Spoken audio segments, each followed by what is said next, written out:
I never thought I would be the type of woman to pack a suitcase at 73 years old and leave everything behind. But there I was, standing in my bedroom at 2 in the morning, folding my favorite cardigan with hands that barely shook anymore.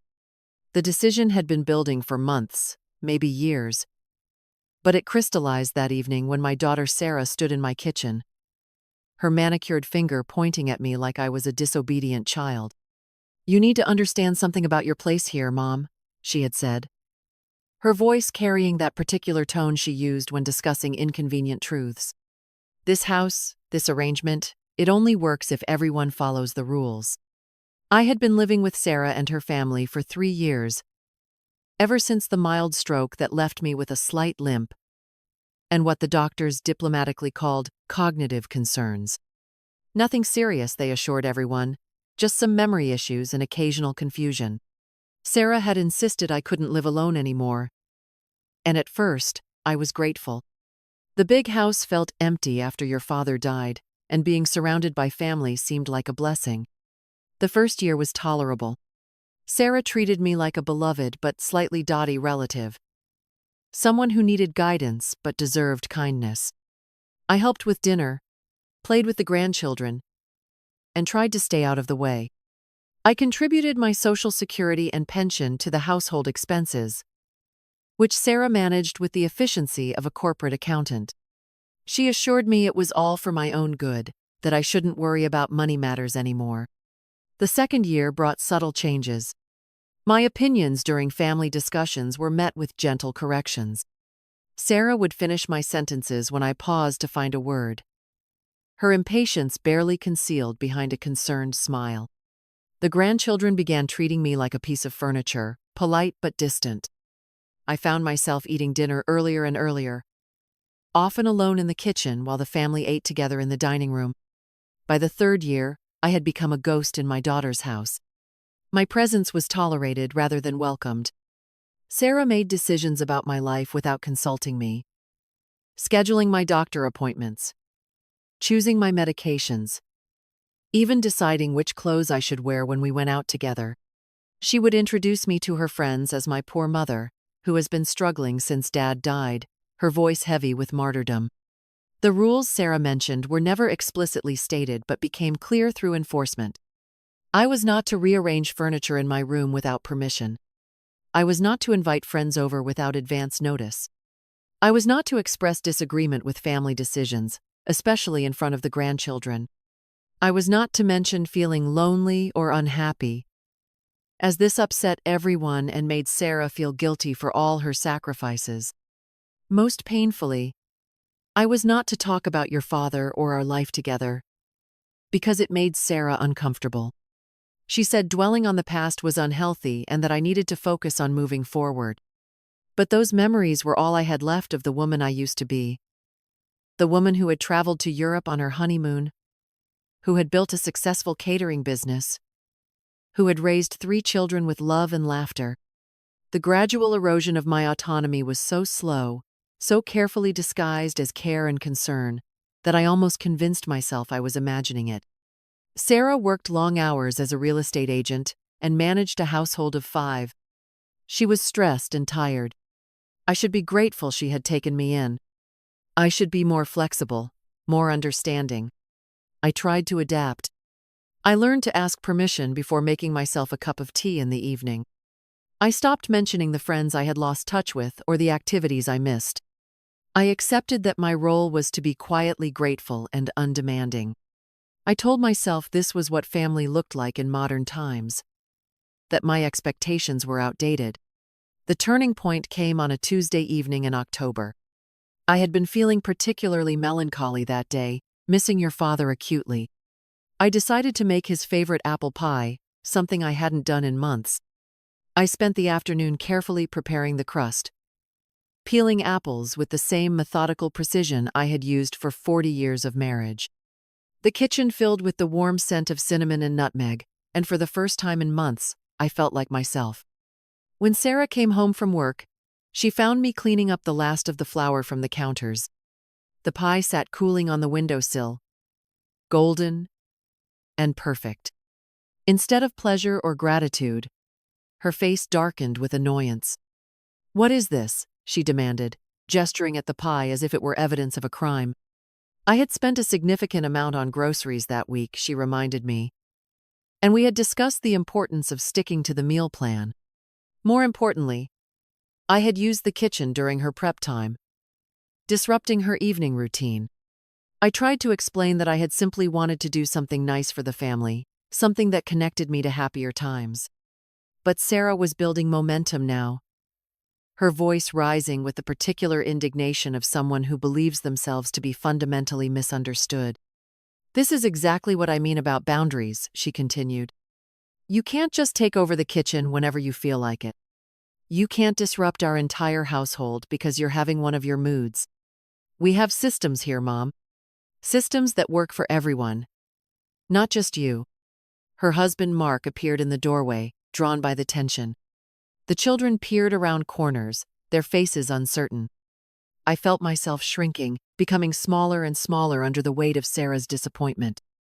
I apologized, as I always did. I promised to be more considerate, as I always did. I offered to pay for the ingredients, though we both knew my contribution to household expenses already covered such things. But something was different this time. As I listened to Sarah explain to Mark how I had overstepped boundaries again, how difficult it was to manage a household when family members couldn't follow simple rules, I heard myself with startling clarity. I heard a woman who had been systematically convinced she was incapable, unreasonable, and burdensome. The next morning, I called my oldest friend Margaret, whom I hadn't spoken to in over a year.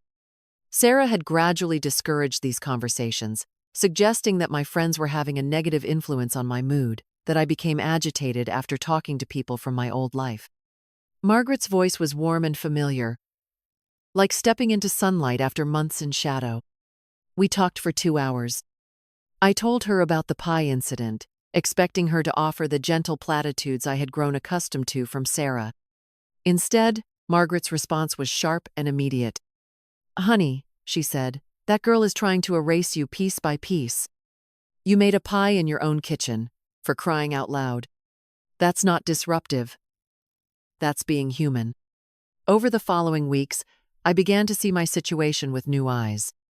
I started paying attention to how Sarah spoke to me versus how she spoke to others.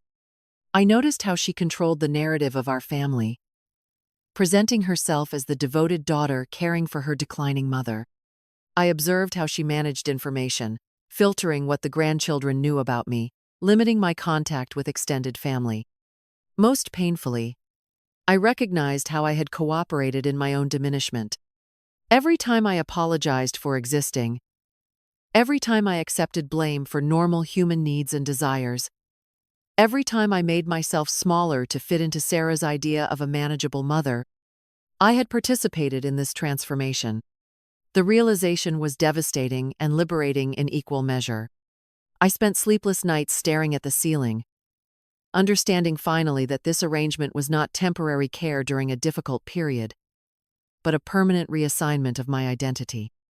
Sarah had not rescued me from loneliness and incapacity. She had created a version of me that required rescuing. I began making small changes.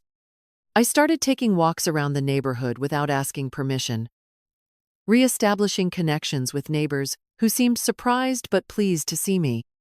I resumed reading, something I had gradually stopped doing because Sarah worried that books were too stimulating for someone in my condition. I called Margaret regularly, no longer hiding these conversations. Sarah noticed these changes with increasing irritation. She began monitoring my activities more closely, questioning where I had been and whom I had talked to.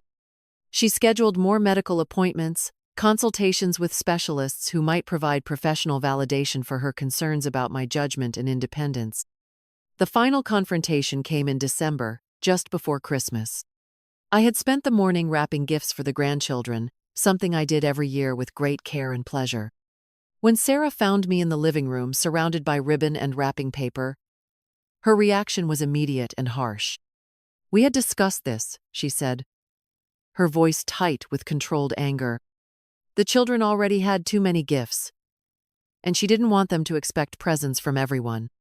More importantly, I had made a mess in the living room during her cleaning day, and she had specifically asked me to stay in my room that morning. I looked up at my daughter, this woman I had carried and raised and loved unconditionally, and saw a stranger. I saw someone who had convinced herself that controlling my life was an act of love, that diminishing my personhood was necessary care. I saw someone who had forgotten that I was her mother, not her burden. For the first time in 3 years, I did not apologize. Instead, I continued wrapping the gifts, my movements deliberate and calm. Sarah's voice rose as she repeated her demands, but I had stopped listening. Something fundamental had shifted inside me, a tectonic change that could not be undone. That night, I called Margaret and told her I was ready to leave. She didn't ask if I was sure or suggest I try to work things out with Sarah. She simply said she would pick me up the next morning and that I could stay with her as long as needed. I packed carefully, taking only what was truly mine. I left behind the clothes Sarah had chosen for me, the medication organizers she had insisted upon, the weekly schedules she had created to structure my days. I took my photographs, my wedding ring, the few books I had managed to keep, and the independence I was reclaiming one decision at a time. The next morning, I was waiting in the front hall when Margaret arrived. Sarah was at work, the children at school, Mark traveling for business. I had timed my departure to avoid dramatic confrontations or emotional scenes. I left a simple note explaining that I had decided to make other living arrangements and would be in touch soon. Moving in with Margaret felt like returning to life after a long illness. Her house was smaller than Sarah's, but it was filled with warmth and the easy companionship of two women who had known each other for 50 years. We cooked together, watched old movies, and talked about everything and nothing. I remembered what it felt like to have opinions that mattered, to make choices about my own day, to exist without apology. Margaret helped me find a small apartment in a senior community across town. It was nothing fancy, just 2 rooms and a kitchenette, but it was mine. I could arrange the furniture however I liked, eat dinner whenever I was hungry, invite friends over without permission. I could make apple pies at 2 in the morning if the mood struck me. Sarah's reaction was predictably dramatic. She called repeatedly, her messages alternating between concern and accusation. How could I do this to the family? How could I be so selfish and ungrateful? Didn't I understand that she had sacrificed everything to care for me? When emotional appeals failed, she tried practical arguments. I couldn't possibly manage on my own. I would forget to take my medications or pay my bills. I would fall and lie injured for days before anyone found me. She painted vivid pictures of the disasters that awaited me without her supervision. But I had rediscovered something Sarah couldn't understand. I had remembered that I was a competent adult who had managed a household, raised children, and built a business. The mild cognitive effects of my stroke had never been severe enough to require constant supervision, only patient enough to accept it when it was offered as love. The months that followed were challenging but rewarding. I learned to manage my own medical appointments and medications. I reconnected with old friends and made new ones. I joined a book club and started volunteering at the local library. I discovered that my mind was sharper than it had been in years, possibly because I was no longer living in a constant state of walking on eggshells. Most importantly, I began to understand the difference between being cared for and being controlled. True care respects autonomy and dignity. It supports independence rather than creating dependence. It honors the whole person, not just their limitations. Sarah eventually came to visit, though not with apologies. She was hurt and bewildered, unable to understand how I could have misinterpreted her devotion so completely. She spoke about her sacrifices, her worries, her good intentions. She seemed genuinely confused by my accusations of control and manipulation. I listened without anger, understanding finally that Sarah had convinced herself as thoroughly as she had convinced me. She truly believed she had been the perfect daughter, making necessary decisions for her declining mother. She could not see that her version of care had been erasure, that her protection had been imprisonment. I did not try to change her mind or justify my decision. I simply explained that I was happier living independently, and hoped she could respect that choice. The conversation was civil but distant, like diplomacy between former allies who had discovered irreconcilable differences. Our relationship now exists in a carefully managed space. We speak occasionally on the phone, exchange cards on holidays, and maintain the fiction that this is a normal family arrangement. Sarah has told others that I am going through a difficult phase, that the stroke affected me more than anyone realized at first. This narrative allows her to maintain her identity as the devoted daughter while explaining my inexplicable behavior. I no longer try to correct these stories. Sarah needs to believe them, and I no longer need her to understand my truth. This acceptance has brought me a peace I didn't know was possible. The grandchildren visit occasionally, usually accompanied by nervous instructions about not tiring me or getting me too excited. They seem surprised to find me coherent and engaged, asking questions about their school and remembering details about their lives. I suspect they had been told I was more impaired than I actually was. Another small way Sarah had controlled the narrative. Living alone at 74 has taught me things about myself I had forgotten. I am capable of learning new skills, like using the computer to stay in touch with distant relatives. I am strong enough to advocate for myself with doctors and service providers. I am interesting enough to make new friends who enjoy my company without seeing me as a responsibility or burden. Most surprisingly, I have discovered that I am brave. The woman who spent 3 years apologizing for existing, who accepted diminishment as the price of family harmony, who nearly disappeared entirely into someone else's idea of appropriate decline. That woman found the courage to reclaim her life. Some nights, I sit in my small living room with a cup of tea and think about the path that led me here. I don't regret the years with Sarah entirely, because they taught me something valuable about the difference between love and control, between care and possession. They showed me how easy it is to lose yourself gradually, one small surrender at a time. But they also showed me that it's never too late to remember who you are. That dignity is not something that can be taken away, only something that can be given away. That independence is not a luxury for the young and healthy, but a fundamental right that doesn't expire with age. I think about other women my age who might be living similar stories, who have accepted narratives of decline and dependence that don't serve them. I want them to know that it's possible to write a different ending, that family obligations don't require the sacrifice of selfhood, that being grateful doesn't mean being silent. The future stretches ahead of me now, uncertain but entirely my own. I may indeed need more help as I continue aging. But I will choose that help from a position of strength, rather than accept it from a position of manufactured weakness.